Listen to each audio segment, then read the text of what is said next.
Welcome to another episode of Jay Leno's Garage. We're here once again with the Hennessey Venom. Now, you might remember a while back we did a road test.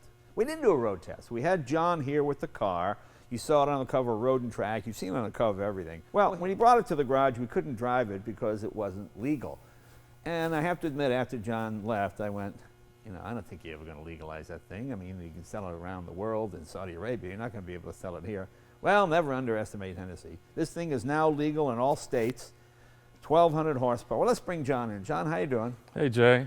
John Hennessey, as you see from last time, John has got a new hairstyle, more layered. Just trying to keep up with you, more man. highlights, more things. You see, because you got to sell these kind of cars. You're moving in got those. my Texas mullet working. That's right, very well. Absolutely. But when we do Jay Leno's hair care products and stuff, we'll have you back. I appreciate that. I need a little help. But yeah. But I have to admit, I did say to my guys, he's never going to get that certified. I mean, it's a bit of this, a bit of that. But you managed to do it, and the car is now legal here in the United States. And is it $1 million? It's $1 million. $1 million even. And that's floor mats and all the other little deals. That's 1,200 horsepower and 1,200 horsepower. Full commando.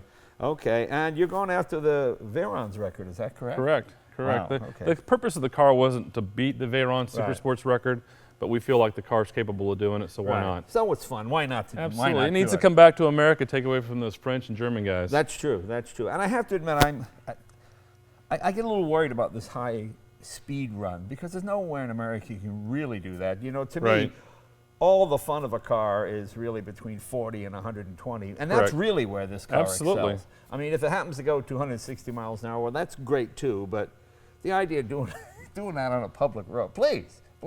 So, but I hope you break the record, and I have no doubt. Believe me, breaking that record is easier than getting one of these certified in the United States. That's true. That should be easy to do. And at 1,200 horsepower and what, about 2,700 pounds? 2,700 pounds, so it's basically 1 horsepower per kilo. I mean, you're easily, not half the weight of a Veyron, but pretty close. Yeah, it's about 1,300 pound difference. 1,300 pound difference. Pretty Same amazing. Power. Okay, what's different from the last car we saw? Anything? Well, I guess this is the 5th car that we've built to date. All carbon fiber, Brembo carbon ceramic brakes. The cars are very similar in terms of what you see, but it's details, it's refinement. In every car that we've built, now that we've built 5 cars and have a 6th car under construction now, we're able to just basically take our product and refine it. So you'll find when we go drive it that you can poke around in traffic and doesn't run hot, cold AC. And a proper gearbox, correct? Absolutely, yeah. We were using the original Lotus shifter before, and now we've taken that out. We're using the Ford GT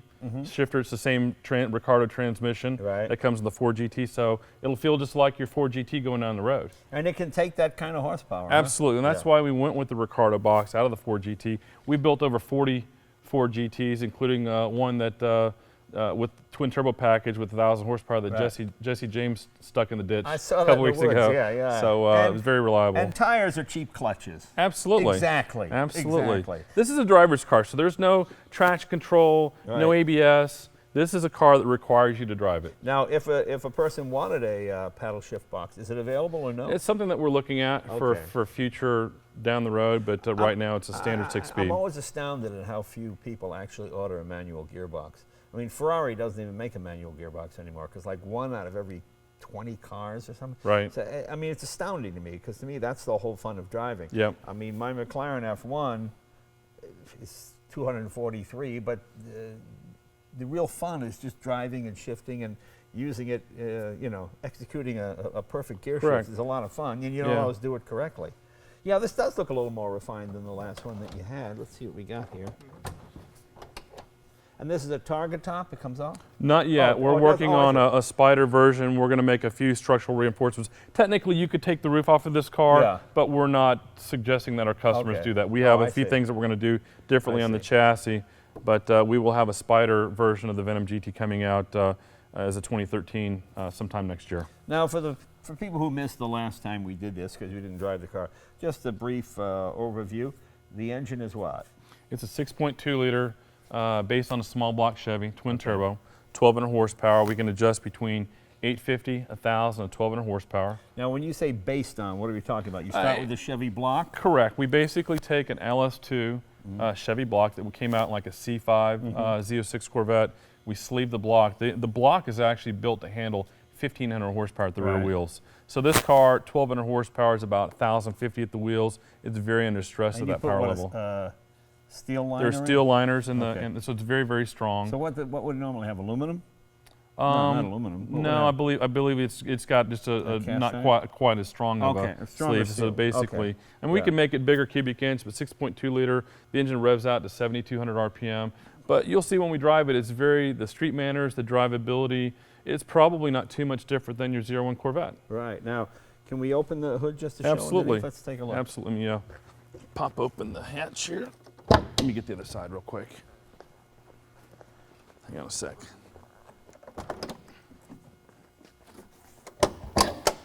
Okay. Okay.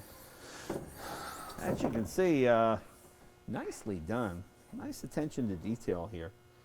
I like an engine compartment you can open up and look at the whole thing. You know, so few cars you can do that these days, but the runners here, big turbos. What turbos Yeah. are those? Those are a precision ball bearing turbo. They're a 67 millimeter turbo, and Okay. they're capable of making about 1,000 horsepower each. So again, under stressed. And where are your pop-off valves? Right? The wastegates are here, Right. so that helps regulate the boost. Right. And the blow-off valves, when you let off the throttle, that Right. reduces the pressure going into the motor. And Are these water-cooled? Yeah, they're water-cooled. they're water cooled Yeah, and okay. oil cooled. So you have a And then we've got the twin NACA ducts on the exterior that bring Yeah. the cool air into the turbos. And the motor, when you drive the car, you'll not only hear the exhaust, but you'll hear the growl of the motor through the NACA ducts, which is kind of neat. Very nice. But it's a very basic car. I mean, it's got the big wide Michelins. It's got so much weight over the back of the car between the engine and the transmission. It just naturally has a good downforce. What is your ratio front to back? With both of us in the car, it'll be 58 rear, 42 front. Okay, wow. And, Wheelies. well, we'll see. Yeah, yeah. Very nice. Very nicely done. Thank you. To me, that was always the sexiest when I was a kid in 1966 and they opened the back of that Ford GT at Le Mans. You saw the The bag of snakes. bundle of snakes, bag of Uh-huh. snakes, whatever they call it. Yeah, yeah. That was pretty cool. And this is sort of reminiscent of that. You just get an overview of the whole car. There's your transmission right there, of course. Everything's right here, alternator. You can get to everything fairly easily. You can work on it. I mean, not that This is we. your oil dry sump right here. Right. And this is obviously your overflow for the We didn't want to do a fancy carbon cover. We wanted our clients and enthusiasts to be able to see, you know, the serious part of the car, the part that does the business. Very nicely done. Here, let's shut this down.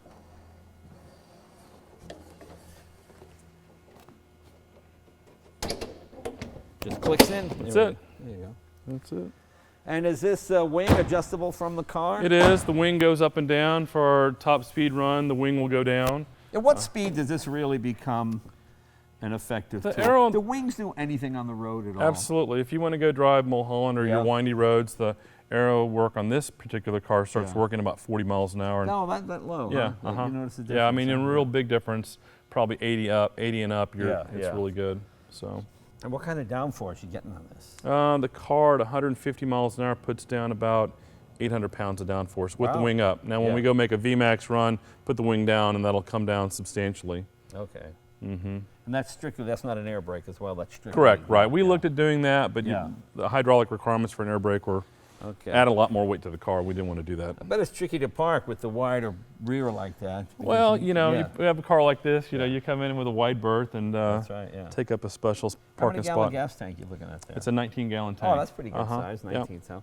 Nice detail, nice carbon fiber inside as well. Very cool. Well, as Thank I you. said, we're going to take this out in just a minute.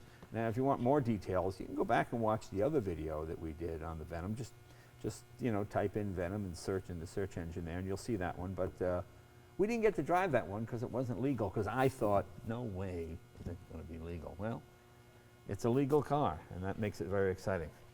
Let's go for a ride. It feels like a little bigger version of my Ariel Atom, but with a lot more horsepower.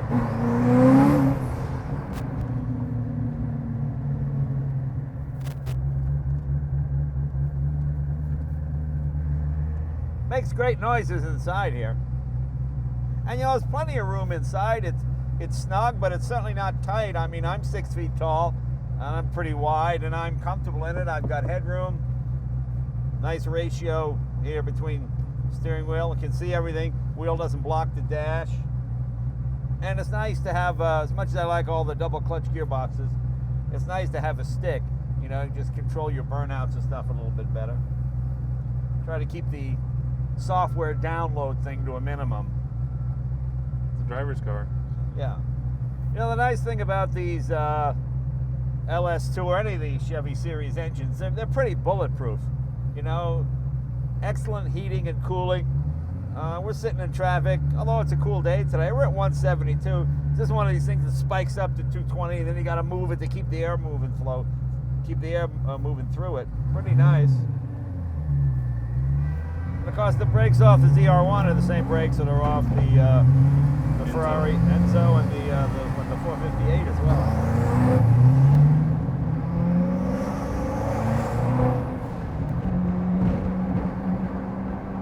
Well, a tremendous amount of torque, even when you just touch the throttle. Yeah, it's very responsive for sure.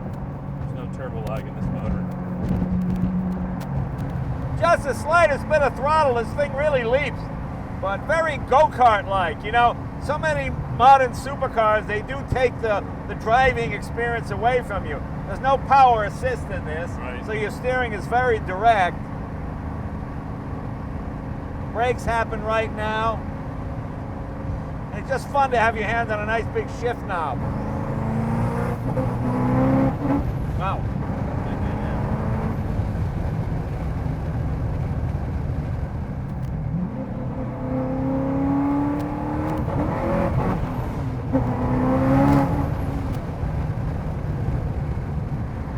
You know, the real accomplishment with this car, besides being 1,200 horsepower, is the fact that it's street legal. I mean, you have a car that is fast, it stops, it handles faster than any of those cars from the 60s, yet you get reasonably good gas mileage, and you meet current emission standards. So that's pretty exciting. It's nice to see the science and the hot rodding working together.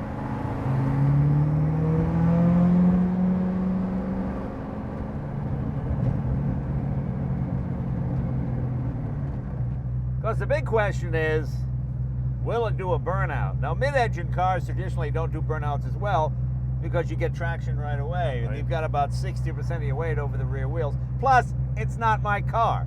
So we'll do a little burnout.